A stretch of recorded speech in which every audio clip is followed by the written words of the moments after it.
नमस्कार दोस्तों, क से कहानी चैनल में आप सबका फिर से स्वागत है।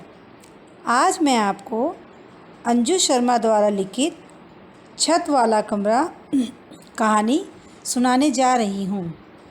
यह एक बहुत ही हल्की फुल्की गुदगुदाती सी रोमांटिक कहानी है। तो शुरू करते हैं कहानी। ये कमबख्त मन भी ना कोई किताब होती तो झट से बंद कर रख देती शेल्फ पर मन तो मन है, नहीं होना बंद, नहीं टंगना शेल्फ पर। तो क्या चाहिए इसे? अब कहाँ की सैर पर निकलना चाहता है। कभी कभी काम में डूबे रहने के बाद आंखें आराम मांगती हैं, पर सोने जाओ तो निद्रा लोक के द्वार पर बड़ा सा ताला टंगा मिलता है। ऐसे ही एक रात यूं ही अनमने नैना ने फेसबुक पर लॉगिन किया। रात का 1 बज चुका था। घर वालों के साथ घर भी नींद के आगोश में डूब चुका है, पर ये दिल है कि मांगे मोर। चैटिंग बोरिंग, तो बस यूं ही कीबोर्ड पर खेलते होम पर कुछ खास लगा नहीं नैना को जो मन को राहत मिलने का सबब बनता। काफ़ी दिन से मित्र बनने के लिए ढेरों रिक्वेस्ट पेंडिंग थी। उसने फ्रेंड रिक्वेस्ट चेक करने के लिए क्लिक किया। दूसरे ही नंबर पर एक नाम से नैना की अर्धसुप्त चेतना को हल्का सा झटका लगा। सांसों के स्पंदन ने इस एक झटके के बाद गति पकड़ ली और तभी जैसे कमरे में कहीं से इलायची की भीनी भीनी महक घुलते हुए हौले से उसे छू कर गई। अनुराग मिश्रा, वह लगभग चीख उठी। धत पगली, पर अनुराग मिश्रा तो जाने कितने होंगे। दिल की धड़कनें चलते चलते अनायास ही मानो ट्रेडमिल पर सवार थी। नैना कुछ पल रुकी और फिर दिल थामकर उसने प्रोफाइल पिक पर क्लिक कर दिया। पिक में एक दीवार से टेक लगाकर खड़े सुदर्शन पुरुष की पूरी फोटो थी। धाड़ धाड़ बजती धड़कनों के बीच कांपते हाथों से जूम किया तो लगा दिल उछलकर हलक में फंस गया हो। फैले हुए पिक्सल के बावजूद ये वही था। वही माने अनु, यानी अनुराग मिश्रा। वही बेतरतीब दाढ़ी मुंह से झांकती चमकीली भूरी आंखें जो सदा से जाने किस तलाश में थी और जाने एक वक्त में कितनी बातें कह जाने में माहिर थी। वही निकोटीन की परत चढ़े पतले और खामोश आलसी निठल्ले होंठ जो बोलने का काम अक्सर आंखों को सौंप कर निश्चित हो जाते थे। शायद अब भी उनके पीछे एक इलायची दबी होगी जिसे सिगरेट की बू को धोखे से पीछे धकेलने का कॉन्ट्रैक्ट मिला होगा। गोरा रंग वक्त की सिलवटों में कुछ दब सा गया था। बाल पहले जैसे घने तो नहीं थे, पर उतने ही काले और चमकदार। अजीब बात थी, दाढ़ी में चांदी यहाँ वहाँ से चमक कर उम्र के सरक गए 1.5 दशकों की चुगली कर रही थी। कंधे कुछ झुक गए थे, अलबत्ता एक कहरा जिस्म अब भी उम्र के दबाव में आने से साफ इनकार करता मालूम होता था। तस्वीर को निहारती नैना जैसे जड़ हो गई थी। उसे लगा उसके पांव जैसे एक बीते समय में लौटती टाइम मशीन में बांध दिए गए थे। अगले कुछ पलों में दशकों का फासला यूं तय हुआ मानो यह कभी था ही नहीं। बीता समय धुंध के एक बादल में बदल गया, जिसे चीरते टाइम मशीन अब वही थी, उसी वाले छत वाले कमरे में जहां 15 साल पहले नैना थी। वे 2 घर थे, पर 2 जैसे नहीं थे। उन्हें अलग करने की शायद कोशिश ही नहीं हुई कभी, और इतिहास गवाह है कि शायद होती तो कामयाब ही नहीं होती। उन्हें खून के रिश्ते या जात बिरादरी ने नहीं, खालिस दुनियावी दिल से जुड़े संबंधों ने जोड़ा हुआ था, जिसकी तस्कीर करता था साझा आंगन और छतों को जोड़ता वह रास्ता जो मुंडेर के ऐन बीचों बीच बना था, और वही छत पर बना था वह कमरा जो युवा पीढ़ियों का साझा कमरा था। 3 पीढ़ियों ने एक दूसरे से दोस्ती के धागे में बंधी हर नई पीढ़ी को विरासत में ये संबंध सौंप दिए थे। चौथी पीढ़ी ने भी अपनी उपस्थिति दर्ज कराई जब सिंह फैमिली के बड़े बेटे के यहाँ बड़ा आदित्य जन्मा। दोनों के घर जश्न के माहौल में डूब गए। नैना दुबे परिवार की तीसरी पीढ़ी से थी। बिन माँ बाप की बच्ची कब सिंह फैमिली के अपने से बड़े बेटों को माँ पुकारते देख उनकी माँ को माँ कहने लगी थी। उसे याद नहीं, फिर होश संभालने पर भी कोई और संबोधन जचा ही नहीं। अब तो उसकी माँ, माफ़ कीजिएगा, अब तो उनकी माँ उसकी माँ थी और बाऊजी उसके बाऊजी। माँ दूध पीती बच्ची को छोड़ इस दुनिया से रुखसत हो गई। पता नहीं पिता के जाने के बाद रुखसती ने माँ को चुना या माँ ने रुखसती को, पर नैना अकेली रह गई। निसंतान चाची ने माँ बनकर उसे सीने से लगा जरूर लिया था, पर अकेलापन तो उसे विरासत में मिला था, और यही अकेलापन उसे किताबों की दुनिया में ले गया। उसका किताबी कीड़ा होना अक्सर दूसरों के लिए कौतूहल का विषय था। देवेन भैया सिंह परिवार के सबसे छोटे बेटे अक्सर नैना को चिढ़ाते, नैना खाए बिना रह जाएगी, पर किताबों में इसकी जान बसती है। अल्लाह किया कि नैना खल्लास। देवेन भैया के दोस्त तो स्कूल के समय से अक्सर घर आते थे।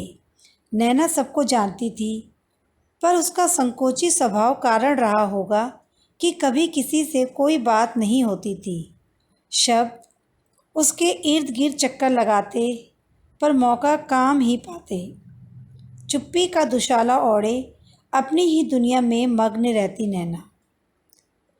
घर में होने वाली जन्मदिन या दीगर मौक़ों की पार्टियों में नैना अक्सर भाभी का हाथ बटाती। अभी नैना स्कूल में ही थी कि देवेन भैया कॉलेज पहुंच गए थे। छत का कमरा अब नए चेहरों से गुलजार होने लगा था। आदित्य की बर्थडे पार्टी में एक ऐसे ही चेहरे को खामोश निर्विकार कोने में बैठा पाया था नैना ने। कोल्ड ड्रिंक सर्व करते समय नज़रें मिली। इलायची की एक अजीब सी महक ने उसे गिरफ्त में ले लिया। तो जाने क्यों नैना को लगा ये खामोशी एक दिखावा है, या शायद उन आँखों में चलते सुनामी पर पड़ा एक पर्दा। ये अनु था, अनुराग मिश्रा, देवेन भैया का जिगरी यार। साल कुछ इसी तरह गुजर गया। अन्य दोस्तों के साथ अनु कई बार देर रात घर आता और रात को रुकता। ऐसी ही एक रात देवेन भैया ने नैना से कोई किताब या मैगजीन देने को कहा। नैना को मैक्सिम गोर्की की कहानियों की किताब जब अगले दिन छत वाले कमरे की शेल्फ में मिली तो कई पेज मुड़े हुए थे। अचरज ये था कि वे सभी नैना की भी प्रिय कहानी थी। फिर ऐसा आए दिन होने लगा। किताब जब पढ़ ली जाती तो नैना को शेल्फ पर रखी मिलती। साथ ही कई बार पत्रिकाएं और साहित्यिक गैर साहित्यिक किताबें भी वहाँ मिलती, जो नैना बिन कुछ कहे उठा ले जाती। मुड़े हुए पन्ने अपने पढ़े जाने की तजवीज़ होते, जिसे नैना ज़रूर पूरा करती। वह अब अक्सर हर 2-3 दिन में आता रहता था। बेतरतीब दाढ़ी के बीच परेशान चेहरा और तंबाकू और उसकी गंध को छुपाने के लिए चबाई इलायची की गंध उस कमरे का एक स्थायी तत्व बन गई थी।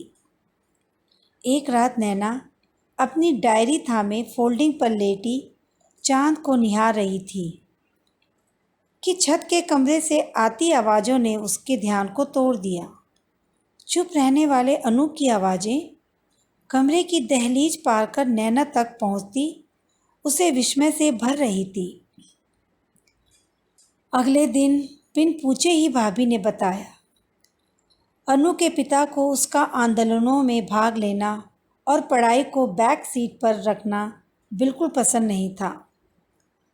उनकी केवल एक इच्छा थी कि बड़े भाई की तरह अनु भी पढ़ाई पूरी करे और उनके यहाँ वहाँ फैले बिजनेस में हाथ बटाए। पर अनु तो जैसे किसी और मिट्टी का बना था। उसे पिता की शानो शौकत, बिजनेस और ऐशो आराम में कोई दिलचस्पी नहीं थी। उसे तो वहाँ छोटा सा शहर रास आता था और ना ही पिता का हिटलरी फरमान। उस बड़े से हवेली नुमा घर में उसका दम घुटता था। एक तकरार से जैसे ताबूत में आखिरी कील ठुकी और वह पढ़ाई के बहाने दिल्ली आ गया। माँ और बहन ना होती तो वह कभी उन्हें अपनी शक्ल नहीं दिखाता। दिन भर संगठन के कामों और आंदोलनों में अपने को झोंके रखता और 3/4 रात सिगरेट फूंकते हुए किताबों के काले हर्फों के सहारे काट देता। उस रात भी माँ और दीदी उसे लौटा लेने आए थे। वही किसी दोस्त के घर पर टिके थे कि देवेन भैया का पता मिला। पर अनु अपनी आज़ादी को कस कर मुट्ठी में थामते हुए जाने से साफ इनकार कर दिया। अगले कई दिन छत का कमरा बेहद खामोशी से दिन को रात और रात को दिन की तरफ आहिस्ता आहिस्ता बढ़ते देखता रहा। 3 दिन बाद जब अनु शाम को लौटा तो नैना कमरे में ही थी। नैना लौटने लगी तो देखा उसके हाथ में कुछ किताबें थी। द कैपिटल और चरित्रहीन शेल्फ पर रखते हुए उसने बाहर जाती नैना को पुकारा। इलायची की महक के पुल पर तैरते कुछ शब्दों ने नैना को छुआ। इन्हें ज़रूर पढ़ना, तुम्हें पसंद आएगी।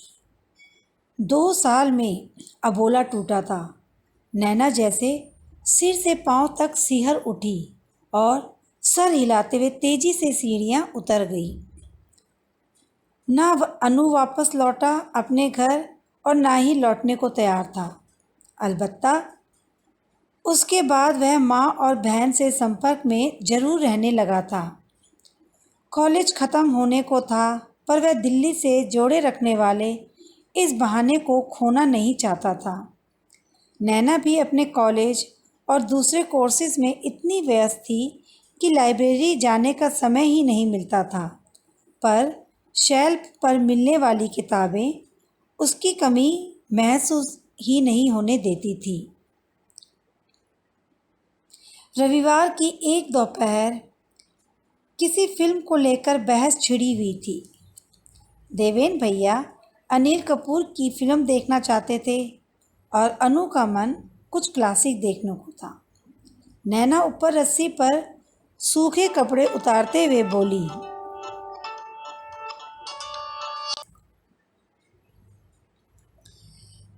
प्रिया पर सेंट ऑफ वुमन क्यों नहीं देख लेते आप लोग। फिर क्या था, अनु अड़ गया। अल पसीनो उसे भी बेहद पसंद थे और उस शाम दोनों को सेंट ऑफ अ वुमन ही देखनी पड़ी। अगली शाम इलायची की महक पर तैरता सा एक विनम्र सा शुक्रिया नैना को भला सा लगा। उन दिनों अक्सर लाइट चली जाती थी और रात को सी फैमिली की विशाल छत पर महफिलें जमने लगी। हर उम्र वर्ग की अलग बैठक, अलग बातें, किस्से कहानियों और पकवानों की रेसिपी से लेकर मोहल्ले भर की गॉसिप। इन सबसे अलग अनु और नैना की बातें फिल्मों और किताबों से केंद्रित रहती। दोनों की रुचियां एक थी और किताबों और फिल्मों को लेकर एक जैसी पसंद इस बातचीत को इतना रोचक बना देती थी कि लाइट का चले जाना अब छत की उन बैठकों के लिए जैसे ज़रूरी ही नहीं रहा। इसी बीच देवेन भैया ऊब कर सो जाते और वे दोनों अपनी अपनी पसंद की फिल्मों और किताबों के नामों का उल्लेख करते रहते। किसने कितनी किताबें पढ़ी और किस फिल्म में क्या खास था, जैसे बताने की होड़ लगी रहती। अनु नैना की पसंद पूछकर फिल्में देखती या फिर नैना को सजेस्ट करता कि कौन सी फिल्म अच्छी लगी है। तो दे तो दोस्तों, क्या आपको लगता है अनु और नैना मिल पाएंगे? क्या अनु नैना से शादी करेगा? ये सब जानने के लिए मेरे साथ आप बने रहिए। तब तक के लिए नमस्कार।